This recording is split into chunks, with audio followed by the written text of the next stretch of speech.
Olá pessoal, tudo bem?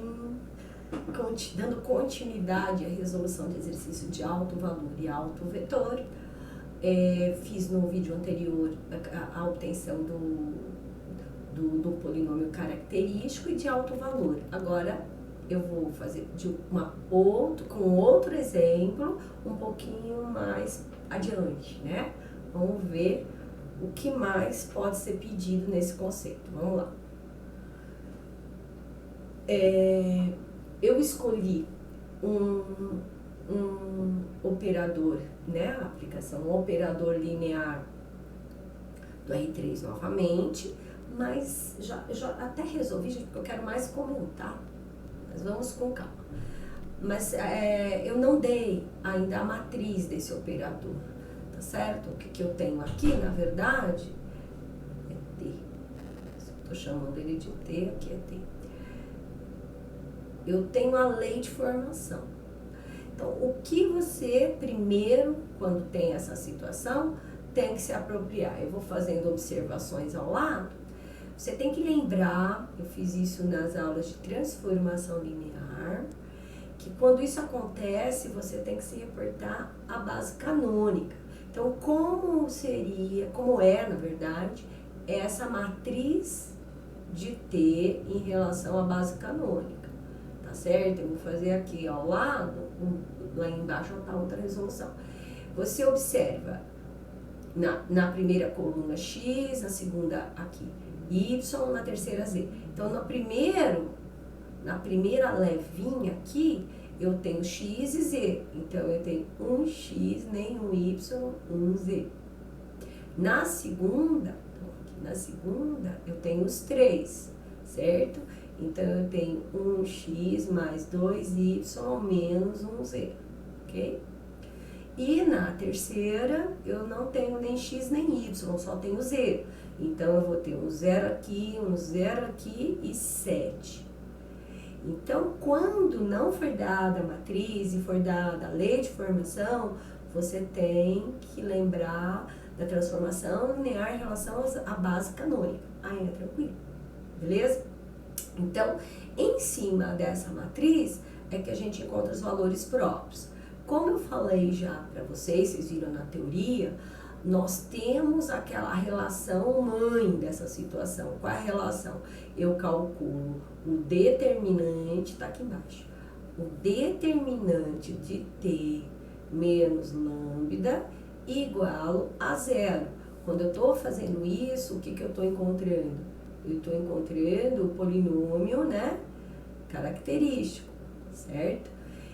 E quando a gente faz, só para recapitular também, essa subtração, a alteração só é na diagonal principal. Perceba que a matriz que eu fiz aqui ao lado, ó, 1, 0, 1, que a gente fez aqui em cima, ela tá certinha, só a diagonal principal que eu acrescento aquele menos lambda, que é a multiplicação por 1 do operador identidade, tá certo?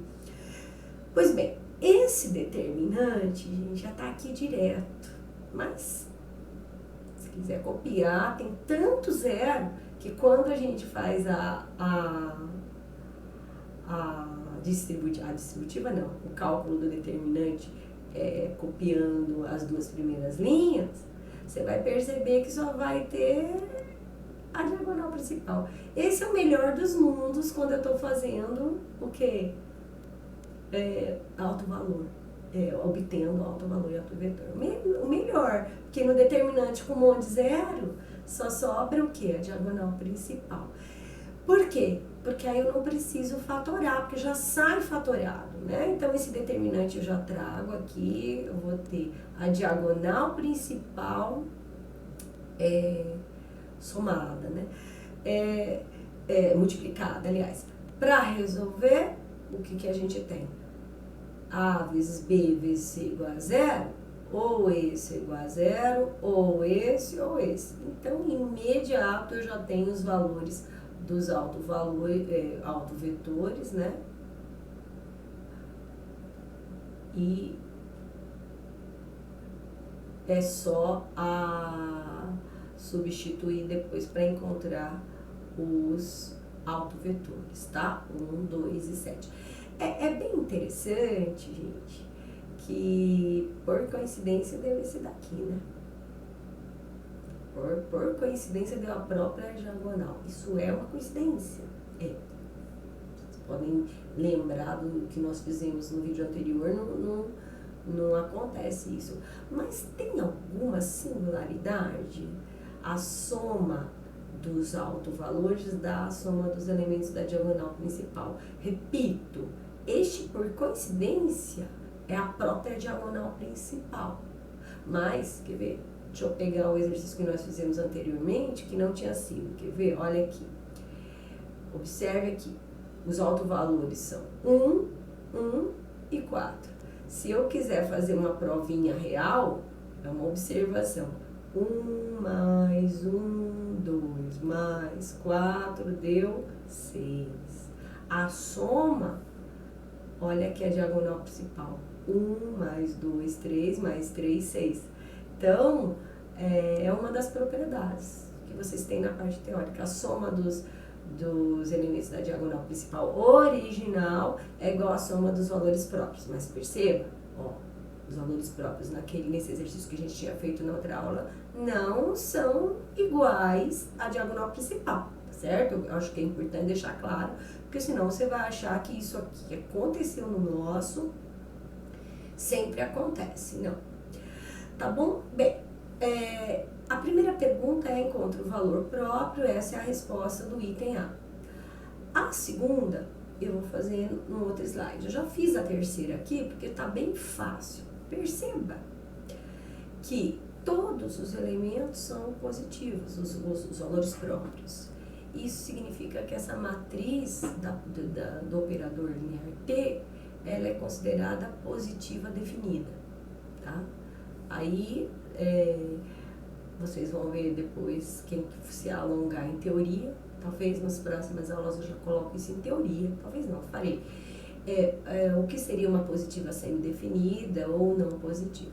Então, a positiva definida, vocês já sabem que acontece essa situação. Esse exercício que eu escolhi, gente, é muito fácil, foi de prova, tá? Então, às vezes o aluno fala: poxa, prova sempre é mais difícil. O exercício é super simples. Por isso que acaba tendo essa pergunta C que necessariamente eu não precisaria estar falando agora. Eu peguei ele ipsis litteris. Então, respondi o A e o C. Vamos resolver agora a pergunta B, tá certo? Tá tranquilo? Não preciso ir para outro slide. Repetir aqui o enunciado. O enunciado é essa lei de transformação, certo? Agora, só voltando aqui, nós temos sempre o determinante para encontrar o autovalor e o autovetor.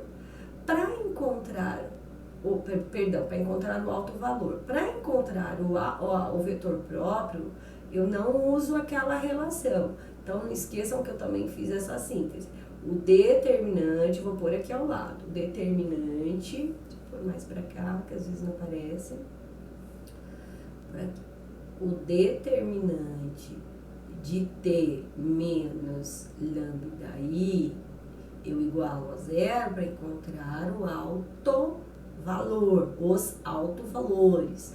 Para encontrar os autovetores, vetores próprios, aí eu uso a mesma relação que é T menos lambda I, mas aí substituindo o lambda ou os, no caso, e multiplico por um U genérico, V genérico, e aí igualo ao vetor nulo. Tá? Aqui eu igualo a zero para encontrar polinômio. Aqui esse zero não é vetor. Foi o que nós fizemos no slide anterior, já fizemos, ok? Agora eu estou usando essa segunda parte, essa parte aqui, tá? Então, essa etapa, perceba aqui, ó, é substituindo o valor próprio. Horas, nós tivemos 3 resultados. Quais foram? 1, 2 e 7, acabamos de ver. 1, 2 e 7. mas ele quer relativo ao menor valor próprio encontrado. O menor valor próprio foi o quê? Foi o 1. Você tem que ter acertado, não foi questão de prova, você tem que ter acertado o item A para fazer isso aqui. Então, o que fazemos? Copiei a matriz original com lambda, substituí esse 1 no lugar do lambda, certo? Substituir esse lambda por 1 em todos. Então, ó, todo lugar que tem lambda, põe um 1. E 1 menos 1 zerou. É muito comum isso acontecer, né? Óbvio. Por quê? Porque um dos lambdas vão estar ou na primeira, ou na segunda, ou na terceira. É natural aparecer mais zeros. Natural. Então, ficou 1 menos 1, 0, 2 menos 1, 1. Eu só estou me atendo à diagonal principal. 7 menos 1, 6. O restante eu copio. E depois faz multiplicação de matrizes. Observa que esse U genérico que a gente está comentando, esse U tem que pertencer a quem? Ao R3. Como ele está escrito como um vetor coluna, obrigado. É lógico, gente, porque senão você não faz a multiplicação de matrizes. Nunca é demais eu lembrar vocês, ó, aqui eu tenho uma 3 por 3, que vai multiplicar alguém. Esse alguém tem que ter o quê? Mesmo número de linhas em relação a essa coluna. Então, vai ter que ter 3 linhas. Você não pode escrever x, y, z como terno ordenado, não, né? Então, vai ser uma coluna. E é óbvio que também aqui vai ficar 0, 0, 0. Vetor coluna, pelo resultado da multiplicação. O vetor nulo é vetor coluna. Beleza? Então, linha multiplica coluna, 0 vezes x, 0 vezes y, 1 vezes z. O primeiro z dá 0. Depois, 1x mais 1y menos z. Segura a onda. O último, 6z dá 0. Então, da primeira com a terceira, eu já encontro quem? O z. O z deu 0. Substituindo aqui, eu fiz direto. Se o z é 0, então daqui o que eu tenho é que x mais y menos 0 igual a 0. Então, x vai ser o quê? O oposto de y.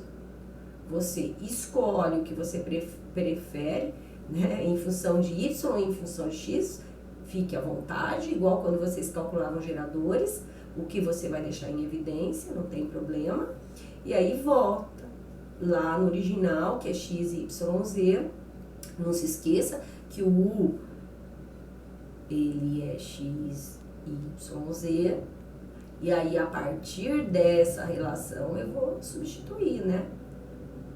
Tá? Que é o que tá aqui embaixo. Então, esse u vai ser igual a menos y e 0. Y em evidência, acabou. Este vetor representa todos os vetores paralelos, né? À medida que a gente varia y, são vetores paralelos. Lembra da teoria que a ideia de alto valor e alto vetor é o que? É um lambda que multiplica o vetor e a imagem desse vetor vai ser todos os vetores paralelos a ele, né? Então, é a ideia central que acho que vocês devem ter visto os slides da teoria, é isso que a gente está fazendo, né? Então, essa ideia está atrelada ao alto valor e, consequentemente, aos autovetores associados a esses autovalores, tá bom? E é assim. Espero que vocês tenham entendido. Esse é um exercício mais completo, né? Que pede tanto alto valor quanto alto vetor. Tá bom? Até o próximo. A gente se vê no próximo vídeo. Tá bom? Bom trabalho.